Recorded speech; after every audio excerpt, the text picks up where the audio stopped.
C'est un peu la grand-messe du 31 décembre. Chaque année, à 20h, les vœux du chef de l'État.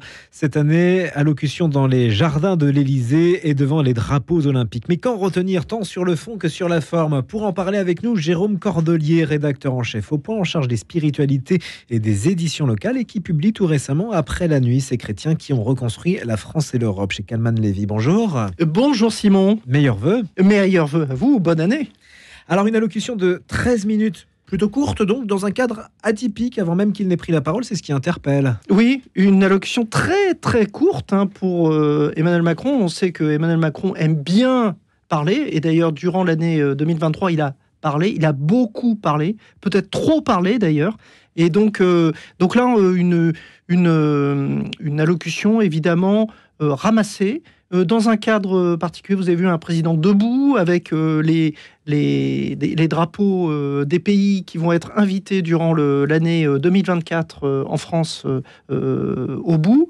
Certains ont dit que les drapeaux étaient peut-être trop éloignés par rapport au buste du président loin, qui a été rapproché. Mais vous savez, il y a toute une sémiologie qui se met en place une fois que le président a parlé. Et donc, tout le monde interprète le mouvement de sourcil, le mot évidemment qui va faire reprise. Et donc, là, on voit bien une allocution en deux parties. Première partie, j'allais dire, c'est presque comme un devoir de Sciences Po, c'est-à-dire bilan et perspective, quoi. Ouais. Et donc, le bilan de l'année, essayant de défendre un bilan qui est très critiqué, très contrasté aussi de cette année. Une année un peu fouillie, on y reviendra, je pense. Oui. Et puis en même temps, des perspectives avec un volontarisme important marqué par le chef de l'État qui actuellement est en difficulté, donc qui a besoin d'un nouvel élan.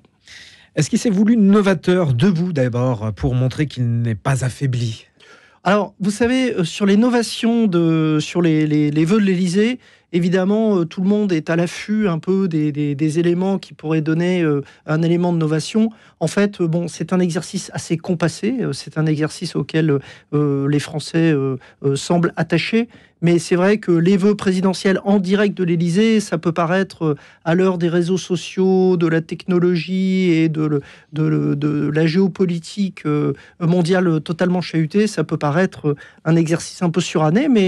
Mais c'est vrai que là, debout, dans ce cadre bucolique, effectivement, ça peut donner quelques éléments. En tout cas, le fait qu'il soit debout montre évidemment que c'est un président qui est toujours aux manettes et qui veut montrer qu'il est volontariste, qu'il veut faire, d'ailleurs il l'a répété à plusieurs reprises, être dans l'action. Et c'est vrai qu'il est dans une passe très difficile, Emmanuel Macron, politiquement, avec une majorité qui se restreint, au sein de son équipe gouvernementale, des fragilités qui apparaissent, récemment, que ce soit la loi immigration ou l'affaire Depardieu a fait quand même a montré quelques lézardes dans le bloc macroniste, si on peut encore parler de bloc. Et donc tout ça, il veut montrer qu'il est à la manœuvre et qu'il a repris l'initiative et qu'il dresse des perspectives aux Français. Donc voilà, c'est un peu on est dans la communication politique, évidemment, mais aussi on est dans le début d'une nouvelle année et ce qu'il espère, une début d'une nouvelle ère. Année 2024, qui doit être une année de la détermination, de l'efficacité et des résultats. Justement, détermination, on l'a senti déterminé malgré les épreuves rencontrées par l'exécutif, malgré tout. Oui, il n'a pas le choix en fait. Il est obligé de montrer ça. Il est obligé de montrer qu'il est, ce que je disais, à la manœuvre. Il est obligé de montrer que voilà, qu'il essaie. En fait, qu'est-ce qui se passe actuellement? C'est que depuis le début du quinquennat, même avant, depuis la campagne présidentielle, la dernière campagne présidentielle qui a été complètement ratée et qui a été occultée, si on peut dire, Emmanuel Macron cherche des repères, il cherche une boussole, on pourrait dire, il cherche un moyen de reprendre l'initiative politique, alors que sa marge de manœuvre se restreint. Il y a l'usure du pouvoir, ça fait 7 ans qu'il est au pouvoir, il y a encore 3 ans à tenir. C'est un jeune président. Le monde est totalement bouleversé, chahuté. Il y a les élections européennes qui arrivent en juin prochain. Donc, il a besoin de se raccrocher à quelques éléments de fiabilité, de solidité qui lui donnent un peu qui lui donnent des repères et des références. Et alors, donc là, puisque nous sommes sur Radio Notre-Dame, sa principale référence, évidemment, qui apparaît dans ses vœux, c'est le chantier de Notre-Dame. Oui. Parce qu'on peut dire que il en a voulu faire un chantier emblématique. On peut même dire, j'ai fait un papier là-dessus dans Le Point, sur ça devient une obsession pour Emmanuel Macron, le chantier de Notre-Dame. Pourquoi ? Bon, pas seulement parce que Notre-Dame, évidemment, est un bâtiment, un édifice religieux, il faut toujours le dire avec force, qui reste emblématique de l'histoire française et des Français. On a vu l'attachement des Français, mais aussi du monde à ce bâtiment. Mais surtout, c'est que ça marche. C'est-à-dire que Emmanuel Macron, quand il avait annoncé juste après l'incendie, dans cette un peu, il avait pris des risques en disant, et il adore prendre des risques. Donc, il avait dit, bon, bah, on va faire le chantier dans les 5 ans. Et puis, on s'aperçoit qu'en fait, il est en train de réaliser son pari. Et donc, il n'y a pas tant de projets comme ça, de paris qu'il arrive à réaliser actuellement. Donc, on dirait presque qu'il se raccroche à la flèche de Notre-Dame pour voilà, se donner un nouvel élan et puis pour essayer de montrer qu'il est dans le mouvement. Et puis, alors peut-être après, il y a de l'ordre de l'incantation, on ne sait pas, mais c'est une manière aussi voilà, d'essayer de trouver quelques perspectives et d'avoir à la fois la tête, les pieds dans les racines et la tête dans le ciel, dans le mouvement. Oui, des perspectives, il parle de résultats, il veut une année de résultats. Alors que les derniers mois de 2023 ont été, le moins qu'on puisse dire, en demi-teinte. Oui, mais ce qu'il y a, c'est qu'il a besoin actuellement de concret. C'est-à-dire, il a besoin d'action, il a besoin de concret. Il a besoin de montrer qu'il est à la manœuvre, ça, il le fait.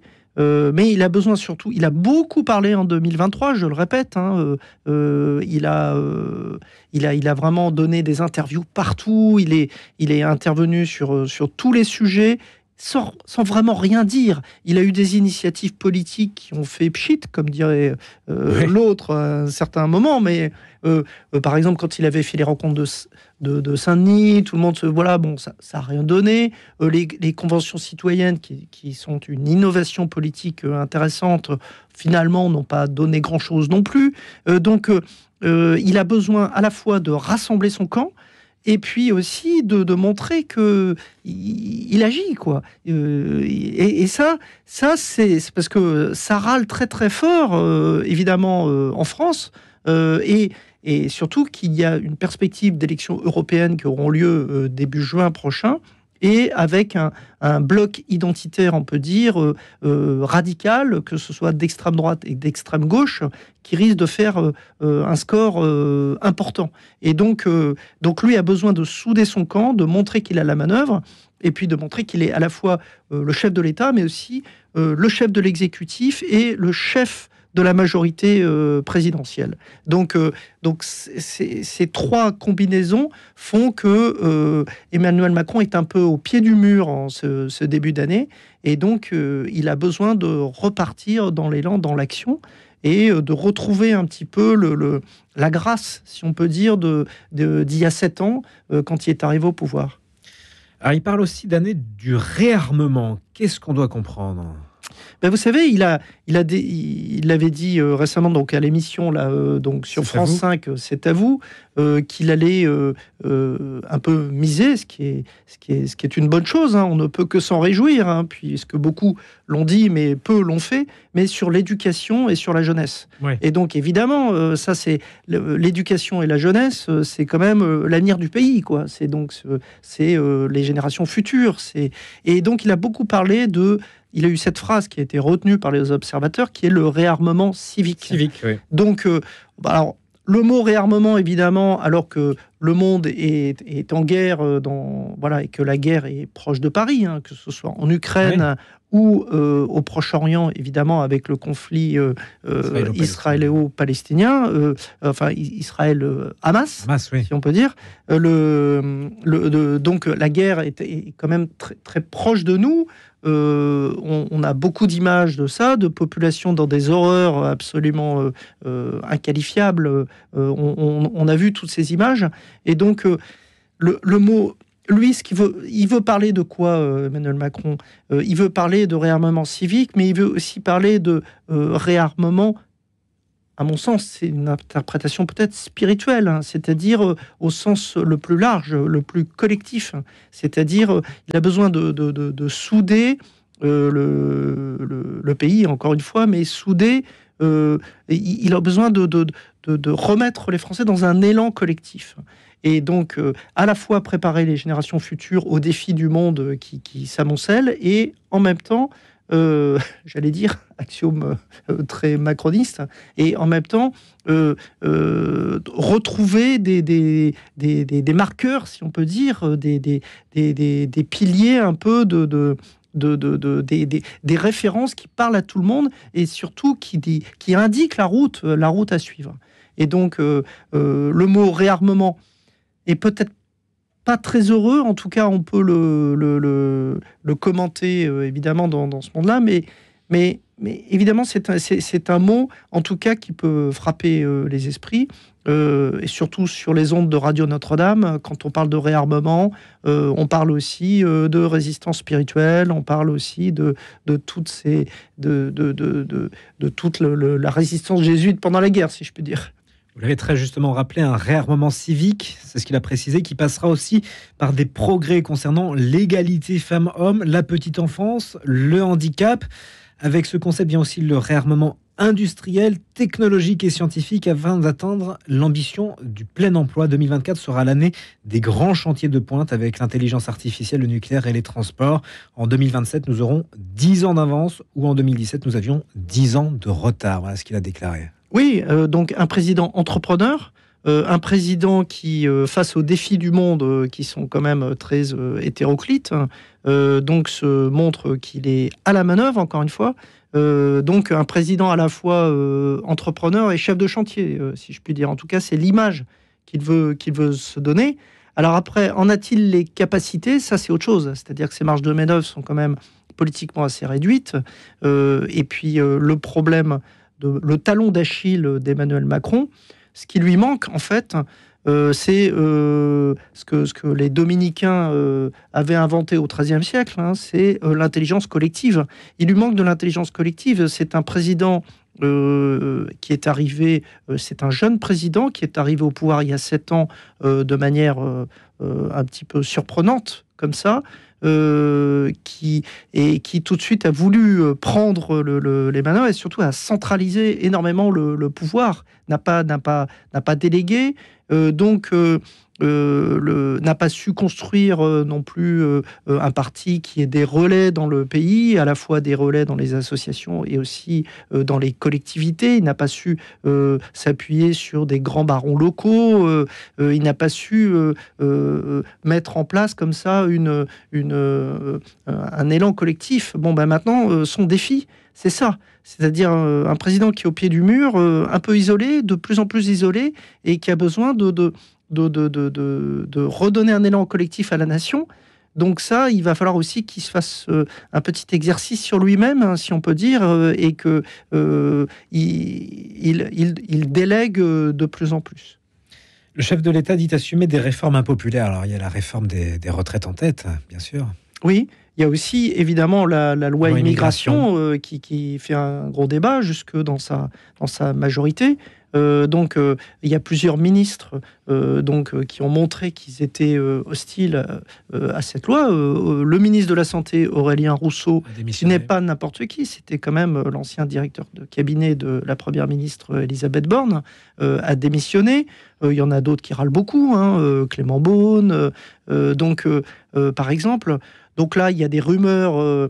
beaucoup de remaniements voilà, comme vous le savez, le Conseil des ministres qui avait été programmé pour aujourd'hui a été annulé. Alors cela dit, c'est pas un événement politique aussi important, il ne faut pas lui donner une dimension démesurée, puisque d'habitude, il n'y a pas, en tout cas, d'habitude, de Conseil des ministres dans la première semaine de l'année. Et donc là, il a juste été annulé. Mais c'est vrai que ça renforce les rumeurs sur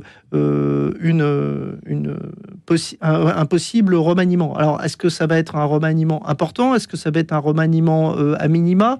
Est-ce que ça va être le fait que quelques têtes d'affiche vont partir et que, voilà, une fois de plus, Emmanuel Macron, en ce début d'année, a besoin de ressouder son camp et son équipe, surtout qu'il a des vœux très volontaristes, donc il a besoin d'une équipe un peu de hussards pour repartir à l'attaque.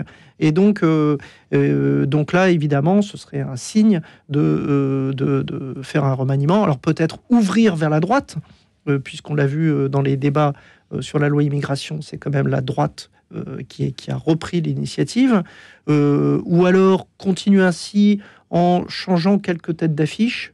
Voilà, c'est un peu l'alternative qu'il a. Bon, actuellement, au sein du pouvoir, beaucoup disent que finalement, ce serait pas le grand remue-ménage enfin voilà, ce serait plutôt un remaniement à minima plutôt qu'un énorme remaniement. Mais bon, personne n'est dans la tête d'Emmanuel Macron, et comme on sait, c'est quand même lui encore qui décide, et souvent c'est un problème seul. Et il a salué l'engagement de son gouvernement, Elisabeth Borne en tête lors de voilà, avec ce mot qui a été repéré par tout le monde, il l'a remercié. Alors est-ce que ça veut dire qu'il l'a remercié pour ce qu'elle a fait, ou est-ce que ça veut dire qu'il l'a remercié pour la raccompagner à la grille du château?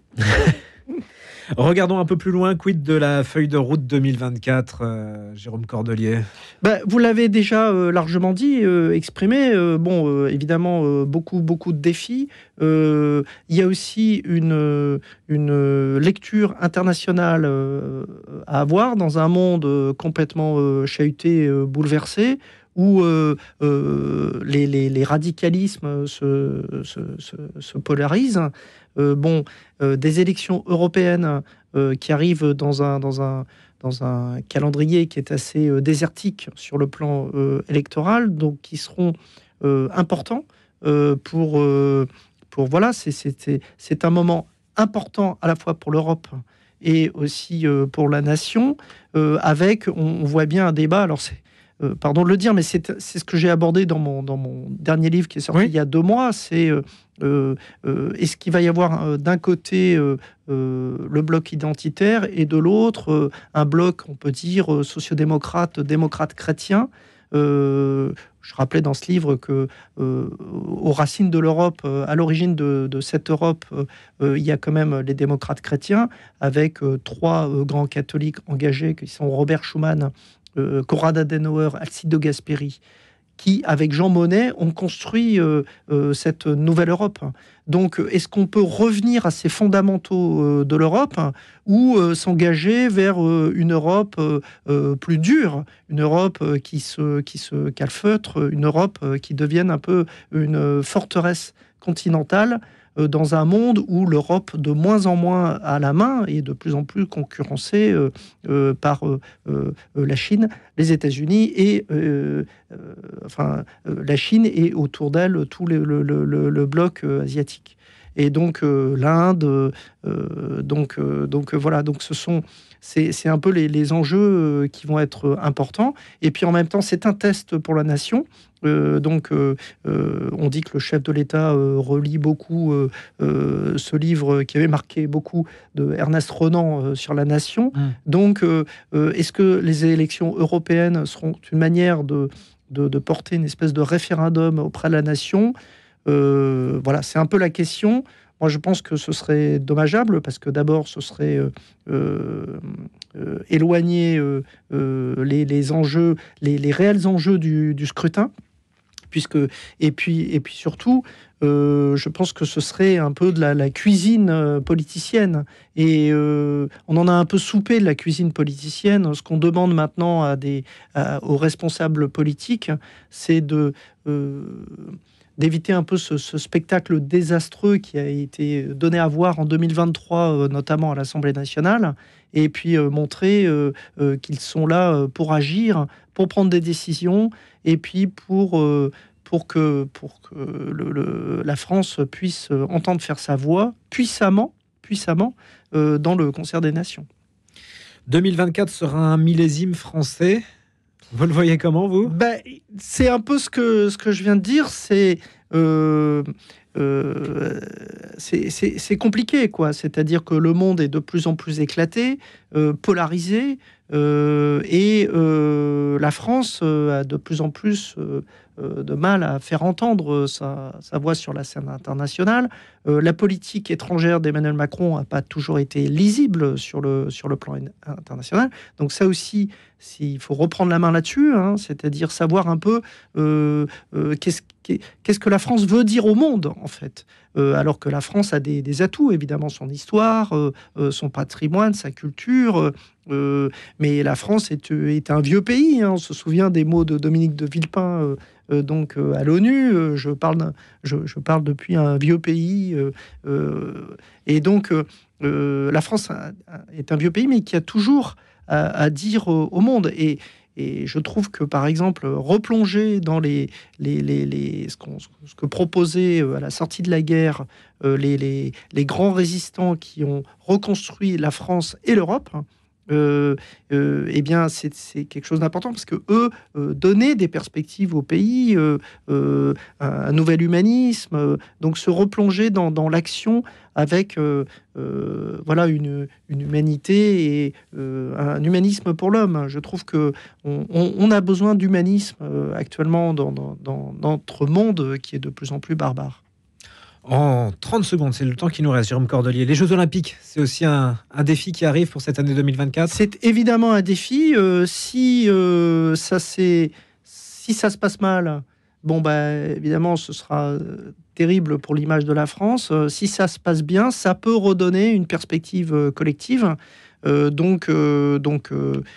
dirigeants politiques et Emmanuel Macron au premier chef misent beaucoup évidemment sur cet événement qui est un événement planétaire et donc qui est un événement qui peut être un marqueur pour la France dans l'avenir. Merci Jérôme Cordelier, rédacteur en chef au Point, en charge des spiritualités et des éditions locales. Vous publiez Après la nuit, ces chrétiens qui ont reconstruit la France et l'Europe chez Calman Lévy. Merci d'avoir été avec nous. Merci Simon.